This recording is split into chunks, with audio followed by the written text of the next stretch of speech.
ธรรมาตราอันมีหัวข้อชื่อว่าต่างขึ้นเย้าอ่ำลีเอาลงฮอไว้เมื่อวันที่3เดือนอัตโบปี2523ปีพุทธศาสนา2566ว่าตีวัดอนัตตาวิปัสสนากรรมฐานหนองเขียวเวียงตาขีเล็กเมืองไตปลดออกคง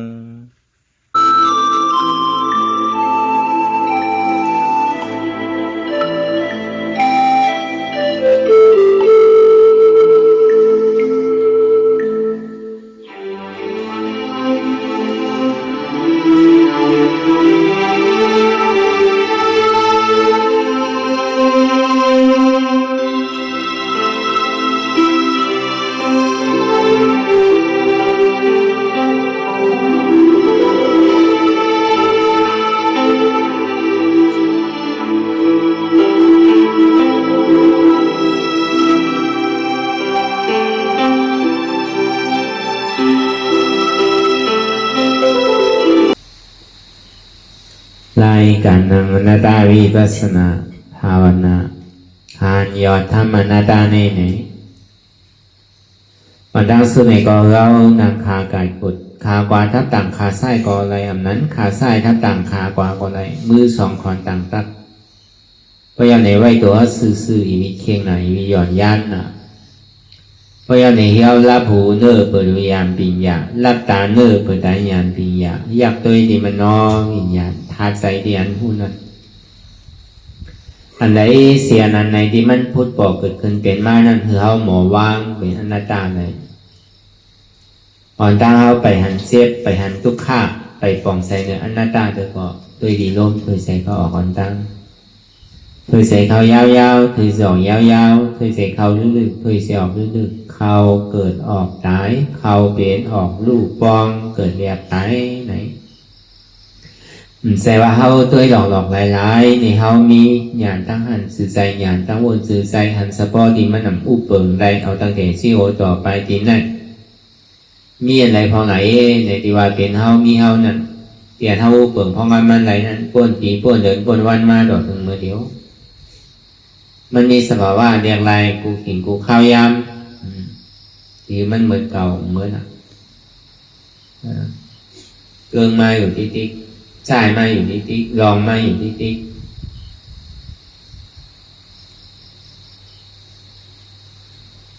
การเรียนเท่าวนโดยในอยู่หนังคันธาแล้วเป็นห้องว่าวนโดยในกายานุปัสสนาสติปัฏฐานแล้วก็กายากระดาษสติเมื่อการเท่าดีวนยาก็ซับหมันแมนนั่นเลยพวกคืนเนี่ยอย่ามีโล่งนั่นพอเอาคืนเนี่ยพออย่ามีเอาโล่งนั่นนะพอมันแข่หันไวๆซื่อในก็เขาพูดนะดีมันอยู่ด้วยเพราะมันใช้มันพันเดียในตัวเขาเนี่ยเพราะมันพันเชียบในห้ามใช้ห้ามผิวน่ะเพราะอย่างละศีลใสเนี่ยนะก็มีศีลในตัวเขาก็ใส่ใจเขาก็ใส่เหมือนน้ำมันอ่ะพอมันใส่ก็อย่างนี้ในมันก็หันดีอ่ะเพราะมันขุนเนี่ยอย่างก้อยๆกับหมูจังว่าศีลศีลเนี่ยให้เขาตัวใส่ใจใส่สมาธิเนี่ยให้เขาตัวนิ่มใจนิ่มอ่ะบอกว่าเข้ามานางตะลายอยู่ในข้าวตั้ง2 ชั่วโมงเลยนะเพราะว่าสมาบายามาเนี่ยมันอยู่จอมในสมาธิที่ไหนมีอธิษฐานในข้าวตั้ง2 ชั่วโมงในปีนึงก็ยาวเพราะเขาคืนเนี่ยความโล่งเพราะเขาต่างเขาความโล่งปีนึงก็เติมมันจู่เนี่ยว่าอันนี้ก็เป็นกติในตัวใจเราเก่าก็ว่าเป็นอธิษฐานในก็ว่าเป็นลองตั้งคัดใจในก็ว่าก็เลยสมาสติตื่นหู้ตัวไว้เสียๆมีกลุ่มก้าววนตั้งหลังตั้งหน้าฐานมันดีตื่นหู้ตัวไว้เสียๆได้ที่หันสภาวะเบิ่งเตที่มันเป็นอยู่นั่นเหลือเสียพอหันเจ็บมาในใจมันผิวเมื่อไปหันเจ็บในผิวที่นี่รู้กำวนตั้งหลังวนตั้งหน้ากำพยากรวนสังกำพยากรวนกว่ากาวากาเป็นเอากากซอแทบไปเป็นเฮงเป็นหมื่นเป็นแสนเป็นล้านก็อยู่กว่าที่นี่กันนั้นก็ใครมันหนีไหนนั่น มันโนนางเจ็บเกิดนางทุกข้าเกิดมันจะดีเป็นสมาสติอะไรแล้วพอมันหันเจ็บหันทุกข้าแน่ตามมันดีเป็นสติตื่นหู้ตัวไว้เสยๆพ่องไว้ตั้งในตั้งนานเนี่ยมันง่ายๆจังว่าเจ็บมีไหลก็ใจมีที่นั่นน่ะอันไหนมันแห้งก็ใจนี่ก็อยู่ที่นั่นน่ะจังว่าลายอันนี้มันสั่งถูกหรือเปินได้เนี่ยพอมันหันเจ็บหันทุกข้าไว้ก็สติเนี่ยมันจะดีตื่นหู้ตัวไว้เสยๆสมาธิฮันดูเนี่ยเท่านั่งมาเลี้ยวได้นะนั่งขาไก่กดขากวาทับต่างขาไส้ก็อะไรขาไส้ทับต่างขากวาก็อะไรมือสองกอนต่างตักไว้ตัวซื่อๆอ่ำเคียงก้นอ่ำหย่อนย่านก้นนั่นเพราะว่าตั้งมันวะเพราะเขานั่งไว้ยาวก็อย่ามีวิดไส้วิดขวานั่นน่ะเขาอย่ามีกลมหน้ากลมหลังนั่นน่ะอย่าไปค้อนกับค้อนมากเหมือนหมักขางนั่นกันนั่นมันเป็นสมาธิแล้วสมาธิเห็นว่าในตั้งมันไว้น่ะอำชันค้อนโยกย้ายค่ายนึงในเสียงในห้องมาเป็นสมาธิแล้วพอมันค้อนกว่าค้อนไม้เนี่ยเนี่ยมันจะเป็นสมาธิมันเป็นมีศาสตร์สมาธิไปแล้วอันนี้มันตีเป็นแห้งแต่ดีซอยมันมีปีญาเกิดนั่นจังว่าการเรียนท่าวนเฮ็ดกรรมฐานเนี่ยเฮ็ดการละลายอยู่เนี่ยการเนี่ยกรรมกรรมฐานฐานผู้หญิงเราเสียในยุ่งหนำคันท้ายเลยสติไม่เฮ็ดการมันอยากตัวในตั้งแต่ซิโอต่อไปติ้นเพราะว่ามันเป็นการกู้โศกมันเป็นตั้งดีล่าเป็นอากู้โศกซ้ำตัวตอนกู้โศกมันถึงซิกถึงยอดถึงซ้อมก็บอกว่าให้ลองตั้งดีนะลองตั้งดีแน่ๆมันมีพรดีจังนะเต้ๆนั่นนะเนี่ยว่ามีพรดีสื่อไหนท่อมไปไรตะลาเดินเนี่ยก็เพราะเขาใกล้เฮ็ดกรรมฐานอยู่ติ๊กๆวนท่าสามด้วยในยุ่งนำคันธาผู้หันมามันเป็นอนัตตาสมาธิที่หันทุกข้านี้ยุ่งยามมาทุกข้าในอำผู้เปิดแรงอนัตตาผู้กันในหันท่านในก็ในก็ใกล้เฮ็ดอยู่ที่ไหนที่อยู่ในก็ยุ่งยามมาคันธาในเป็นอนัตตาก็กรรมไปทบไปญาติในเสกาในก็แต่เขาดีกับตรงนั้นไล่ในมันตรงอะไรง่ายๆวะเพื่อที่ได้ใกล้เฮ็ดอยู่เสียๆนะจะคือไม่เฮ็ดหนึ่งก็ก่อนใดนำก่อนนั่นเป้แบบน่ะก็ตั้งหนีนำก็เป้ตั้งให้แบบนั่นน่ะพอตั้งให้นำเนี่ยก็ชั้นเป้ตั้งหนีแบบนั่นน่ะเหมือนนั้นกู้โสเดียนเท่าไรเฮ็ดจ้างตื้อกันเวลานั่นเขาเผมันปอเมพี่น้องเขาเนี่ยเผไม่ตาปันปอเขาเนี่ยเมเขาเนี่ยใช่ไหมเตียนเลยเขาเลยดูหายตายกว่าเป็นปู่ยาตาหน้าเขาใช่ไหมถึงกว่ามันจะ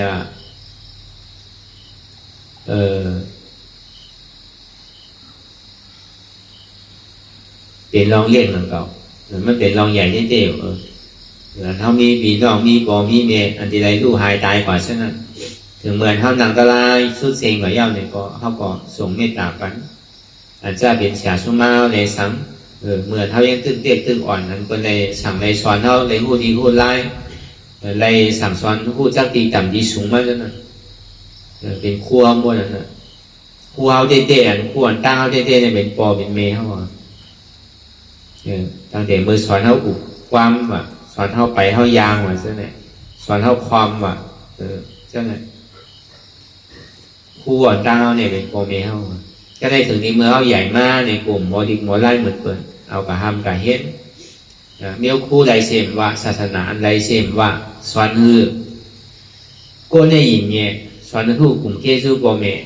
สอนฮือผู้ว่าในพิษนาในมันดีอันในก็เฮ็ดในมันดีอันในก็เฮ็ดกับในเดียสอนลองกู้โสอากู้โส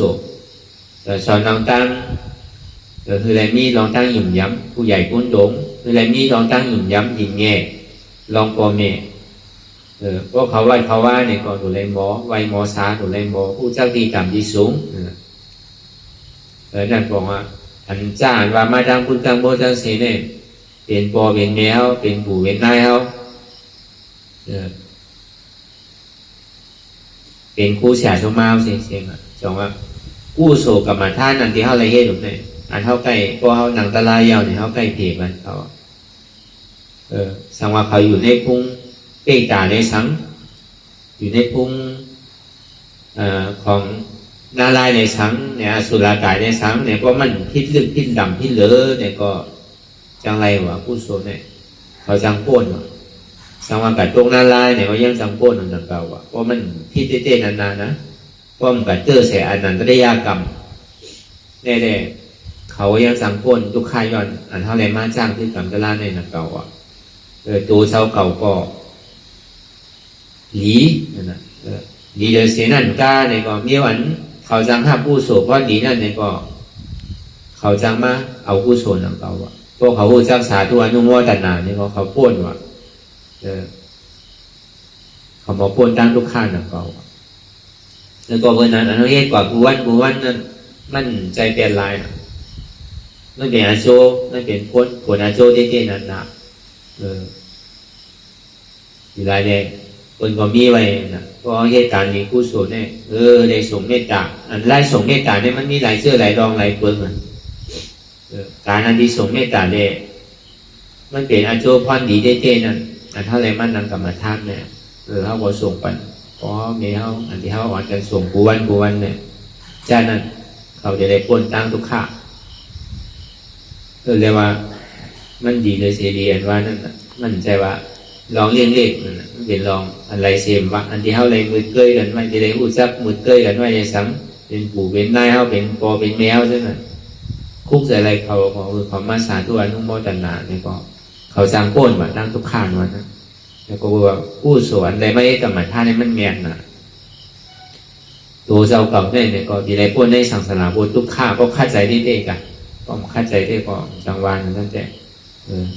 ก็เข้าใจได้ก็หอดจอดถึงเก่าอันวันนี้โจแก้โจพาเว3 วัน 7 วันไงเนี่ยมันยังเป็นผู้โสดนะมันยามมีมากเพื่อนเขายังไรอยู่นะในเขาเฮ็ดอยู่อ่านหูเลือมันโน้นเลยอันเฮ็ดก็ใครกูว่านั่นน่ะ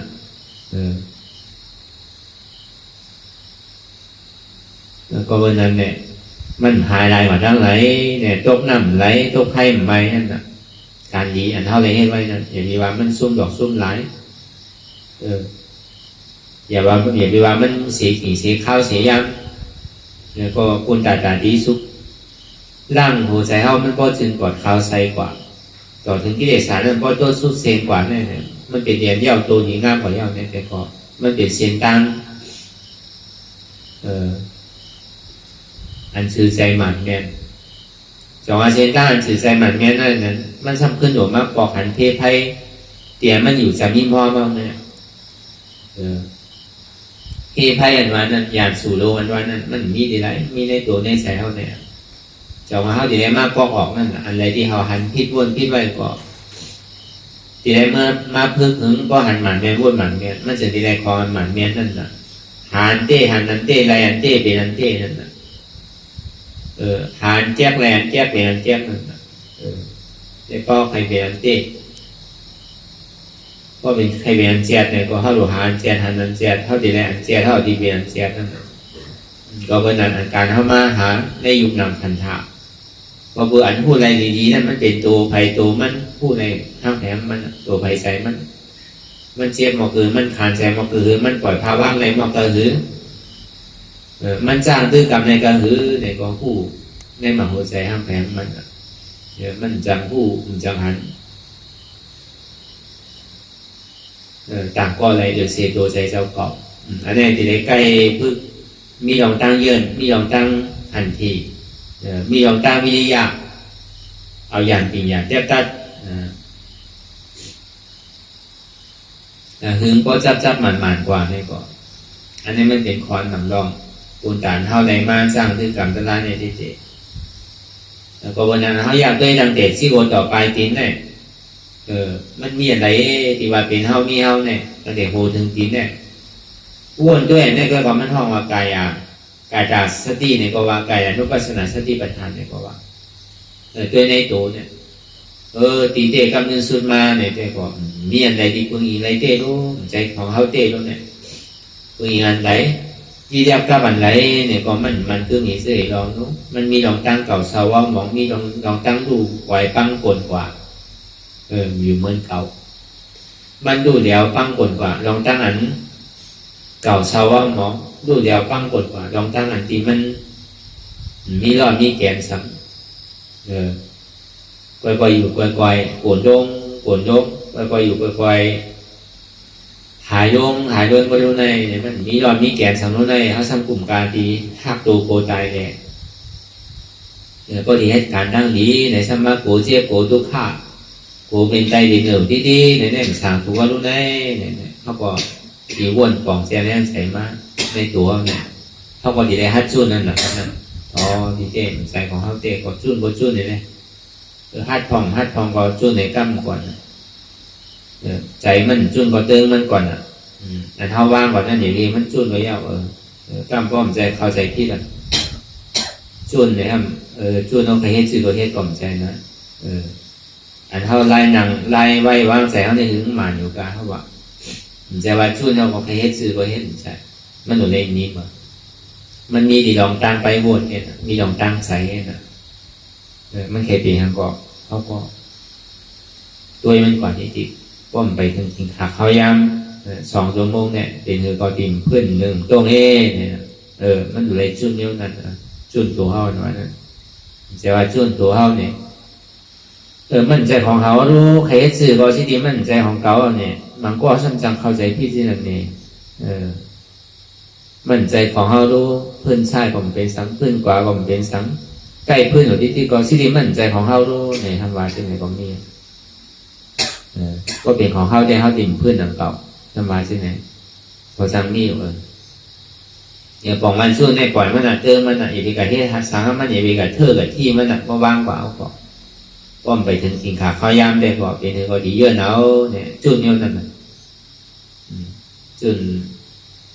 อันที่ว่ามาเมื่อเช้านี้มันใจ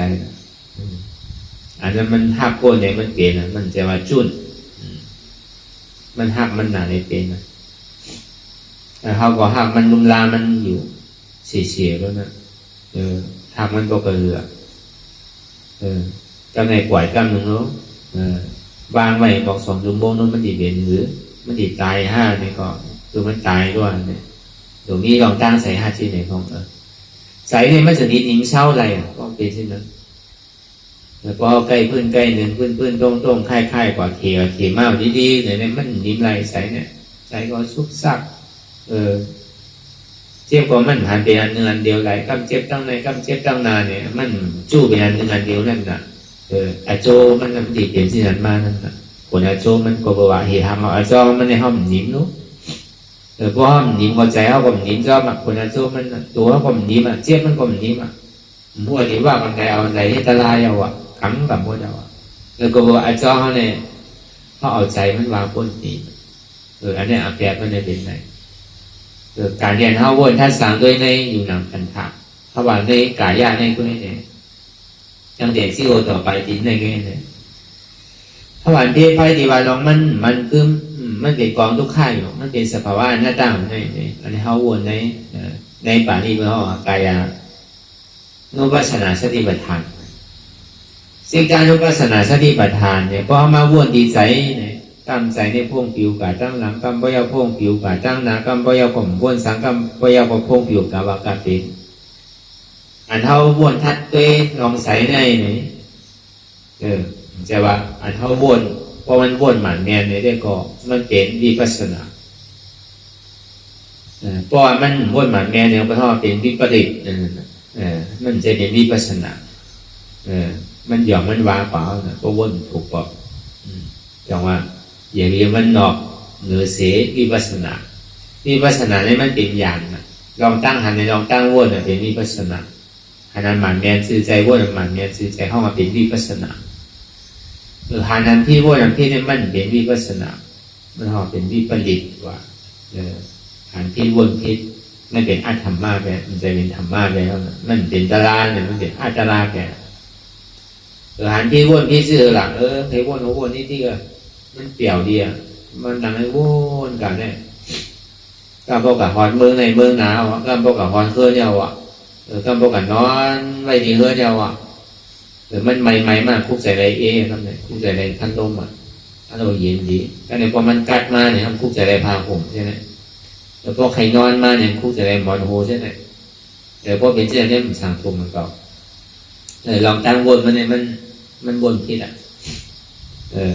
มันใจนี่ก็สนาวนะ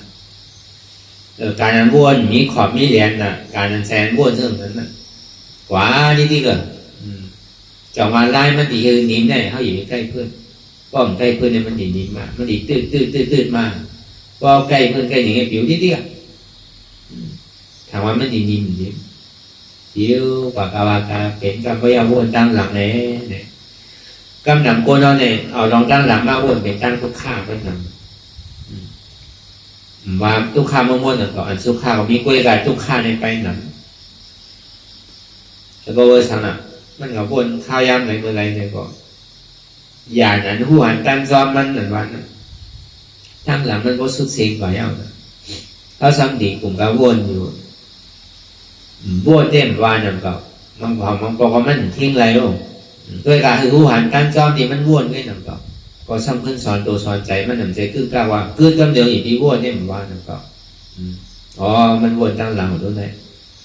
มีอาโจทางหลังมีพรดีทางหลังตั้งหลังก้นก็สุดเสียงกว่าเรารู้เมื่อกับในเจ้าเมื่อว่าวงก้นบ้านเนี่ยจอกเอาขึ้นใดก็เหมือนใจเหมือนก้นตาย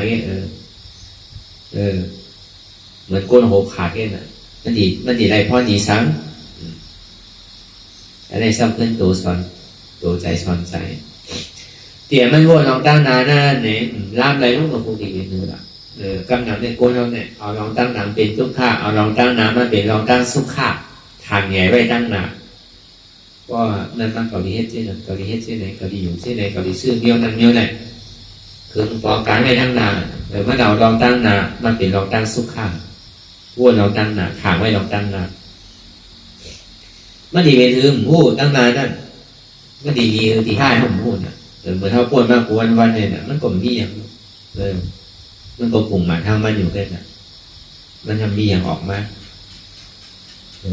มันเป็นที่นั่นน่ะการเรียนวนยองตั้งนานั่นเนี่ยมันเหมือนคนนอนหลับเลยน่ะการเรียนวนสังนานานั่นในมือหนังมือหลังก้นตาบอดเจ็ดเย็นฉี่ด้วยยังก่อมพันยังก่อมบดสม่ำพันซ้ำที่เต้เนี่ยการเนี่ยมันต้องให้ดูเสียสองเขาตีหาสองเขาตีหัน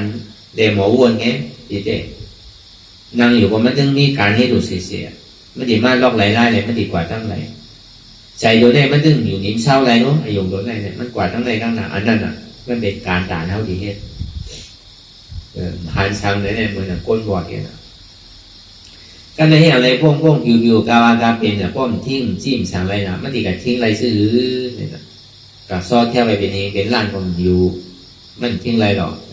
ที่เคยทิ้งใส่อะไรเนี่ยมันเป็นไรเวลาลองไล่แต่ดีให้ถึงมันหนิมได้ไรให้ถึงมันหนิมโจแก็บโจข้าวได้ไรนั่นก็แล้วมันหนำแล้วมันตีเก๋นะเก๋ไม่ได้มีอันหนึ่งอันเดียวได้ไรตัวเท่าอันนู้นเราไม่อย่างนั้นเห็นไรอยู่จังหวะทำไมอยู่พยายามเดี๋ยวในห้องอยู่กับเรียนเหล่หาจ้องในเสียงในลอยในเถิดในนำในป่านในอย่างนั้นก็อยู่ก็เจ็บเกิดขึ้นมาทุกข้าเกิดขึ้นมาเนี่ยมันอยู่จอกไรเสียงอะไรก็มาหมดโดเสียข้าวยาวเนี่ยกับเพื่อเรียนหามันเนาะมันนึงมามันเดี๋ยวนี้พูดอะไรดีใจนั่นแต่มันดีสู้อะไรนั่นการเรียนเข้าหมอวนลองใส่ดีมันวนอยู่เสื่อมนั้นนั่นในห้องมันเป็นจีการนุปัสสนาสติปัฏฐานผู้หันการซ้อมใส่ดีมันเป็นผู้หันกันมันใจว่าผู้กว่าจอมมันใจผู้หันกันมันว่าจอมมันเนี่ยมันกว่าจริงๆเนาะว่าตันมันเนี่ยมันกว่าจอมมันจริงๆนะว่าตันมันเนี่ยมันกว่าน่ะมันเฮ็ดสังเขาหันเอาน่ะเอาตัวหันน่ะมันจันเอากว่าตั้งไหลจันตั้งนาปองตั้งหลังตั้งไปเอาก่อนเนี่ยเรียนฉีไว้ปองเฮือมากกว่าปองเฮือกว่าทั้งเอาเฮ็ดที่ไหนที่ไหนใช้เนี่ยอันเท่าตัวยองใส่เนี่ยมันก็เป็นที่การนุปัสสนาสติปัฏฐานนั่นน่ะก็บสังเนี่ยเหมือนนั่นเนี่ยปีญายัน อย่างนั้นสู้เนี่ยมันถึงที่เกิดขึ้นมากก็เมื่อไรมันไปนี่คำถามว่าความสังเลยใสเนี่ยเป็นไหนความปวดสังหลังถ้าสัมวาเป็นของเขาอยู่เนี่ยสัมวาเป็นใจเก่าอยู่ให้ยังสัมทิ้งอะไรนะเอง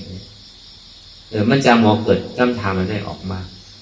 พอมันเกิดมาพอดีแล้วอ่ะมันใจของเขาอยู่คิดมากถึงเราเบอร์หลงเราปึ้งไม่ได้เขาอยู่มาเป็นของใจเขาที่ติ้มหรือกับไหนพอมันใจรู้ไหนพอมันใจในเขาหลุดทิ้งไหนนอนมันใจอยู่ไหนเนี่ยพวกเขาวนแต่ตาเจิงไหนเอาเนี่ยมันเป็นจิการอุปสนาสติปัฏฐานใจเขารู้อนัตตาใจว่าอันใดก็อนัตตาว่าเสียงใจนั่นเขาต่อถึงพอแต่ตัดสินใจแล้วก็อันว่าอนัตตาเนี่ยเป็นอันใดอยู่เนี่ยของเช่นนั้นพอเปิดมันผู้เปิดอะไรเนี่ยมันจะได้เป็นอนัตตาจี้สั่งเลยจงเรียกว่าเป็นอนัตตานั่นนะเดี๋ยวเนี่ยอันเท่าวนเราใจที่ไหนเนี่ยมันเป็นจี้ได้นุปัสสนาสติปัฏฐานนั่นแหละก็ในเวทนานุปัสสนาสติปัฏฐานมังเผามังปอกก็เปียวมวนเซ่อยิ้มโคมเจ็บประมาณหนังตะลานะไม่เอาก็กำน้ำแต่อันเจ็บแต่มีนะมันเจ็บกันกูก็เพื่อกับบอลนางกับนางมากก็อันเจ็บกว่ามีหนังเก่านางชื่อก็เจ็บกว่ามีหนังเก่าเวลามังกรในเจ็บทำเยื่อในก็มีหนังเก่าเพื่อการมันใครเป็นลอกไว้ได้เลยก็มันสั่งเป็นได้เฉียหนังเก่า1 วันก็นี่เป็นสิ่งเป็นข้าวเป็นย่ำมังกรเปลี่ยนไปเช้ามังกรเปลี่ยนไปคืนมังกรเปลี่ยนกลางวันมังกรเปลี่ยนไปคำพอไปคำในหัวมันดีเย็นฉีหนึ่งก็กลางในเจ้าวนดีนะครับการรับสติแห้งนิดหนึ่งไปคืนนั่นก็เหมือนกันกลางวันในสติไม่หนาเช่นไหนมันก็เหมือนกันนั่นน่ะมันก็ดีเจอกลางในเจ้ามันก็ดีเจอกลางวันนั่นน่ะมันก็ดีเจอไปคำนั่นน่ะทานมันเหมือนกันเนาะตีอยู่การเศร้าจากที่มันมาเหมือนกันนู้นมันก็เกิดเมืองใหม่มันก็เกิดเมืองกัดน่ะมันก็เกิดเมืองกัดใหม่ก็คือนั่นน่ะทานมันก็ดิ่มเหมือนกันเดียวกล้วยอันยางมาเกิดเมืองกัดในก่อนมันดิ่มก็ใครเชิงใหม่อยู่ที่ไรว่าอับกัดไว้เสียนั่นน่ะแต่กล้วยเดียนกันยามเกิดเมืองใหม่เนี่ยครับก็ไม่อยู่เมืองกัดมันก่อนโกมือน่ะมันเดี๋ยวจะอย่างแกตีเต้มันเปลี่ยนจากที่ให้เปลี่ยนมาแล้วก็วันนั้นในเวทนานุปัสสนาสติปัฏฐานเนี่ยอันที่เขาสอนกันอยู่เพื่อกันอยู่กูวันนั่นบางเผาบางปอกก็เปี่ยวมวนเสื้อยิ้มโป๊เปลี่ยนสุขะก็มันจึงเจอหัวหนักนี่นั่นแต่มันจึงใครพบใครหากันอยู่ว่าหาตึ้งปีตึ้งเดือดเลยอยู่ว่านั่นแต่อันทุกข้าอยากเป็นทานใจในห้องกูอันสุขานี่มันท่องว่าสุขาเวทนา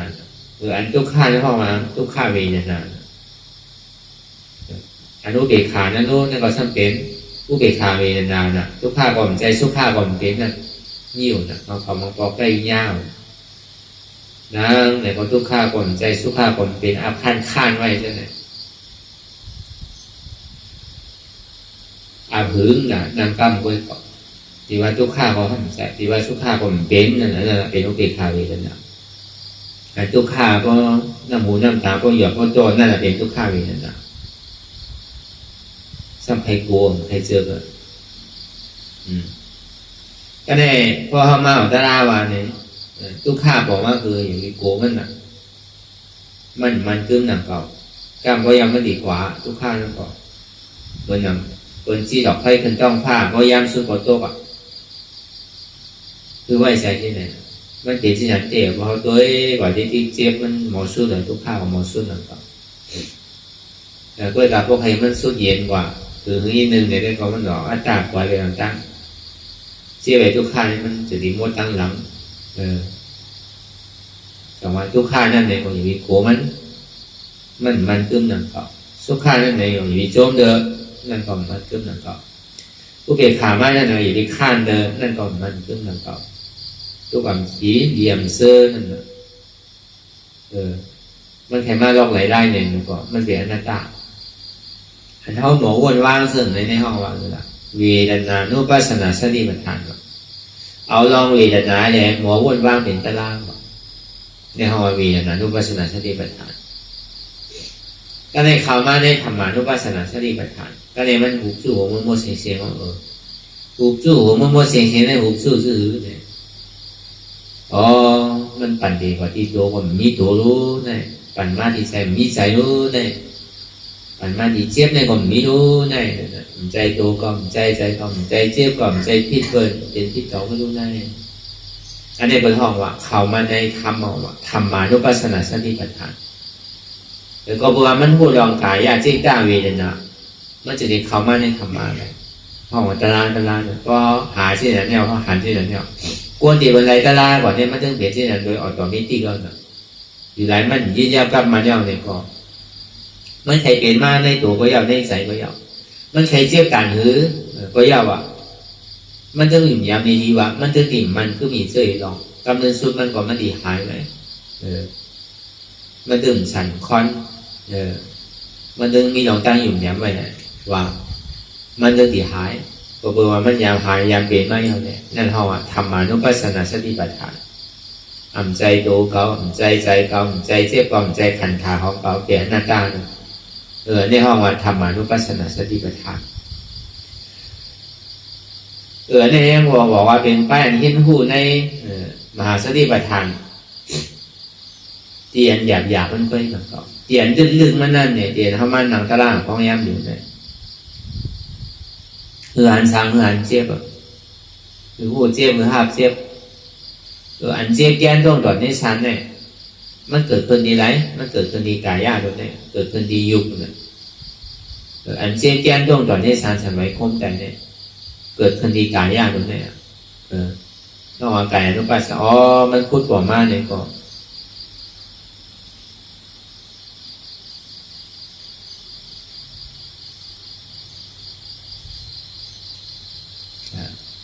หัวเก่าเจ็บขาเก่าเจ็บมือเก่าเจ็บตัวเก่าเจ็บนั่นแหละตั้งแต่หัวหนึ่งปอดมือสองปอดขาสองปอดตัวหนึ่งปอดเนี่ยอันนี้ห้องว่ากายอนุปัสสนาสติปัฏฐา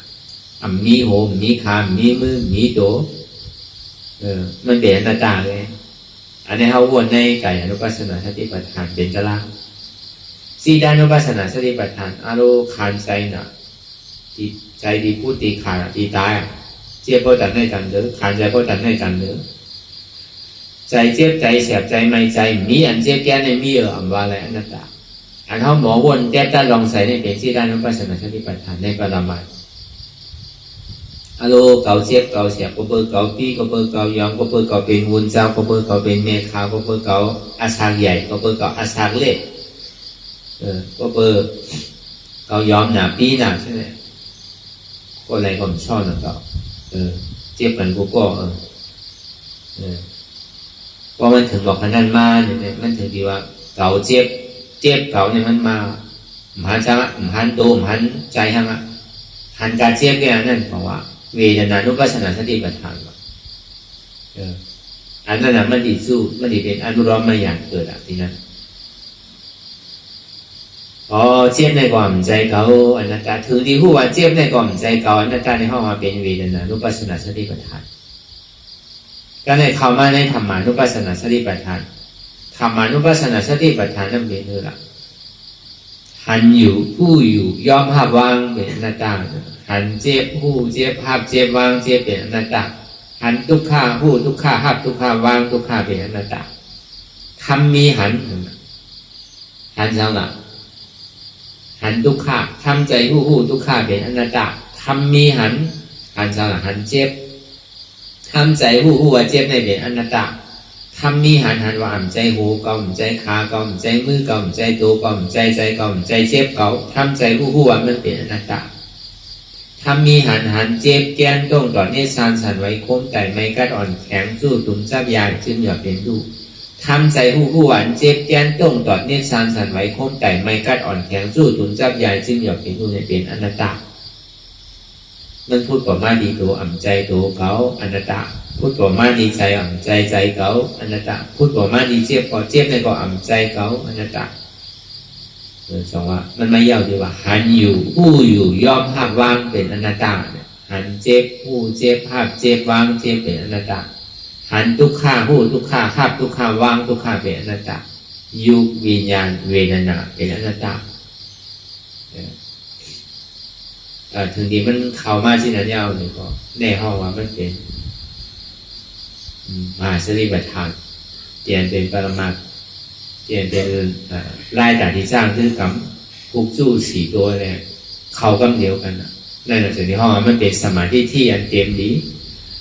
สมาสังกัปปะเนี่ยเป็นที่อันเต็มดีอันนั้นนะถึงที่ว่าเป็นวิปัสสนาที่เทวะพวกหันนั้นพวกกับหันต่างเสื้อต่างรองล็อกหรือเสียนได้เนี่ยมันเป็นวิปัสสนาเพราะว่ามันอยู่ในล็อกอันที่ว่ามาเนี่ยมันเป็นวิปัสสนาพวกใกล้เฮ็ดที่ไหนที่ไหนก็เพิ่มได้นะมันก็ดีฮอดกว่าถึงเตียนำเกิดเท่าเวียนตายเพราะว่าอมตะธาตุนั้นก็เบอร์อันเท่าเยอยู่ห้องยามเดี๋ยวเนี่ยมันจะเสียนตั้งมาเป็นเสียนตั้งสายกลางเพราะว่ามัชฌิมาปฏิปทาเสียนตั้งสายกลางเนี่ยเป็นปัญญานักหนาปัญญาศีลสมาธิเสียนตั้งเคียงบนดีหนาเนี่ยสติน้ำหนักเสียนตั้งหย่อนย่านบนดีหนาเนี่ยสักเป็นสมาธิน้ำหนักมันก็นั่งจุ่มโปกก็ออกโพนั่นอ่านโหเดินโหปีมันก็มีรู้อันนั้นสมาธิน้ำนาเนี่ยผมใจว่าสมาธิน้ำนาอันหย่อนย่านเนี่ยเทศสังไอ้นอนที่ผมใจได้สอนพระเป็นเจ้าเนี่ยผมใจเช่นนั้นอันหย่อนย่านนั่นก็เพื่อว่าเอาใจอายุมาไว้ที่ใดที่หนึ่งนั่งสมาธิอะไรจุ่มโปกก็ออกโพวันดังเป็นอ่านโหเดินโหปีมันในเมืองอินเดียเป็นจ้างด้วยกรรมมานะก็เพื่อเอาสมาธิน้ำนาในสันนิวาสมันย่านหนาวมันหย่อนย่านหนาวปอสติน้ำนาในสัมเพลงหนาวกับมัดหมายตัวชอบมันดิติกน่ะมันอยู่ที่ใดชอบไรเสียงไรเวทนาไรใจไรตัวกับเพื่อทำใจปิญญาอันนั้นเพลงหนาวเพลงบนดีหนาวของพ่อเสียงห้องเสียงไฮบอกนั่นน่ะแต่ตัวเดียวมันตรงมันจอดแต่ตัวซ้อมเจ็บแต่มาดหมายซ้อมเจ็บใช่ไหมมาดหมายซ้อมใจใช่ไหมเนี่ยมาบอกหัวใจพวกกี้นั่นน่ะมันเปลี่ยนชื่อนั่นเค็งว่ะอันเค็งหย่อนย่าเนี่ยเป็นปิญญาอันเท่านี้อยู่มาเดียวเนี่ยใจลองตั้งหันหมันเนี่ยลองตั้งบนหมันเนี่ยหันหมันเนี่ยก็ตั้งถึงหมันเนี่ยเพราะมันใจโตโตเป็นสัมวาเป็นคือละสัมวามันมีความถามที่นั่นมันเป็นอยู่ก่อนอยู่ว่ามันเป็นสภาวะซื่อเนี่ยมันสื่อเป็นสื่อรู้ที่นั่นน่ะอยู่วันนั้นเจี๊ยบวันนี้มันจะว่ามีเป็นคือเป็นสอบเป็นว่าเป็นรับมันสื่อเป็นสื่อรู้เข้ามาเป็นอยู่มันใจใส่ให้ไปทำแบบว่านั้นเนี่ยมันเข้ามาวิญญาณเป็นนามธาตุว่านั้นนามธาตุนั้นเป็นหือเจี๊ยบแกนดวงตอนนี้สร้างสรรค์ไว้คงใจเนี่ยเป็นธาตุลมอันไม่กั้นอุ่นน้ำเนี่ยเป็นธาตุไฟอันนักว่าอ่อนแข็งเนี่ยเป็นธาตุดินอันสู้ตุ่มซับยายซึ่งหยอดเนี่ยเป็นธาตุน้ำมันมีหนักมันมีใส่ป้อมใจเจ็บปวดไปหานั่นเป็นเวทนาธาตุว่ากรรมทุกข้ากรรมสุขากรรมวันทุกข้ามสุขาปุญญเลเสยุบหนามเลยมันจะดีเกิดทุกข้าเวทนาสุขาเวทนาอุเบกขาเวทนามันจะก็เกิดต่อมนาสาเวทนาซ้อมมนาสาเวทนาเนี่ยคนห้องว่าเก่าเจ็บเก่าเนี่ยมีมันจะเวทนาธาตุมันปุญญเลเสยุบธาตุหนักธาตุแดงมันจะมีเราตั้งสืบเป็นสืบด้วยแต่ดีก็เขาในยุควิญญาณเวทนาธาตุได้ออกไม่ดีให้เห็นคือละที่เอาธรรมะธาตุนั่นนะต้องว่าธรรมะนั่นนะของวัตตลานั่นนะธาตุว่านั่นเป็นธรรมะธาตุนั่นนะเพราะว่าธาตุตลานั่นนะเอาธาตุตลาก็ออกนั่นนะธาตุตลาก็ออกมันเป็นอย่างไรธาตุตลามันนั่นเป็นอนัตตามันเรียนเหลวที่โดมใจโตเก่าอนัตตาเรียนเหลวที่ใจเก่าอนัตตาเรียนเหลวที่เจี๊ยบก็เจี๊ยบในก็ใจเก่าอนัตตาในเป็นธาตุเป็นธรรมะรูปปัสนาสติปัฏฐานก็ว่าเป็นธาตุล่างหนึ่งก็ว่ามันเอาเฮ็ดไรเมื่อมดเจ้าของมาตั้งไหนก็ไรเมื่อมดเยี่ยวเดี๋ยวว่ามันดีเปิดอันไรมันดีคือเขาปองเสียเลี้ยงใส่คอไรในแค่หนึ่งต่อที่เต้มันเปลี่ยนเดียวว่าเชี่ยมันในยุควิญญาณเวทนาในกายจิตเวทนาธรรมะในยุควิญญาณเวทนาใช่ไหมธรรมะใช่ไหมมันก็เขาลอกเดียวกันเสียมันมาเย่าดีว่าทำมีหันเปลี่ยนทวารมากเหมือนเจ้าทำใจหู้เย่าดีสองตัวนี่ไง ทำมีหันทุกข์ผู้เจอผู้ลองเตียนเขาคาดใจที่ถ่ายของผู้เจอผู้ลองแต่ดียึดกลับมาเป็นของเขาแต่ดีเอามาเป็นเจ้าเป็นของมันเตียนเขาวนอยู่ในสังเตียนเขาให้ทางสร้างปองอันวนใครไรอยู่ในสังอันรัดอะไรมาอยู่นั่นในสังอันเฮ็ดอะไรมาอยู่นั่นในสังนั่นน่ะกลางคนกลางโมดีมันเป็นอยู่นั่นเนี่ยมันเป็นทุกข์มันโมเกเนี่ยเขาสมาธิที่หันทุกข์มันเป็นสุขาเตสมาสังกัปปะวนว่าทุกข์เนี่ยมันเป็นอยู่คนเดียวเนี่ยก็อ่ำใจเขามุเปิดพ้องมันไรอนัตตาอ่ำใจดูเขาอ่ำใจเขาอ่ำใจเจ็บเขาอนัตตาอ่ำใจพิษเปิดมันเป็นพิษเขาด้วยอนัตตามันไม่ยาวดีลองตั้งหันเลยลองตั้งวนสองเปิดได้แค่เพราะวันนั้นเนี่ยเอาอย่างเดียววนดีวนยาวพยายามหึงอย่าไปว่าไพ่อย่าไปว่าเติมเตียนเท่าหันเตียนเท่าวนเตียนเท่าวนเท่าหันนั่นหนึ่งเพ่งเก่งกันวนต่อถึงเจี๊ยบพอสุดวนต่อถึงทุกขาพอสุดตัดต่อถึงอัตตาพอโตพุทธขาดกว่าอะไรที่มันพุทธก่อเกิดขึ้นมานั่นเราพอหมอวนวางแตกตัดเป็นอนัตตาไหนสาธุสาธุสาธุ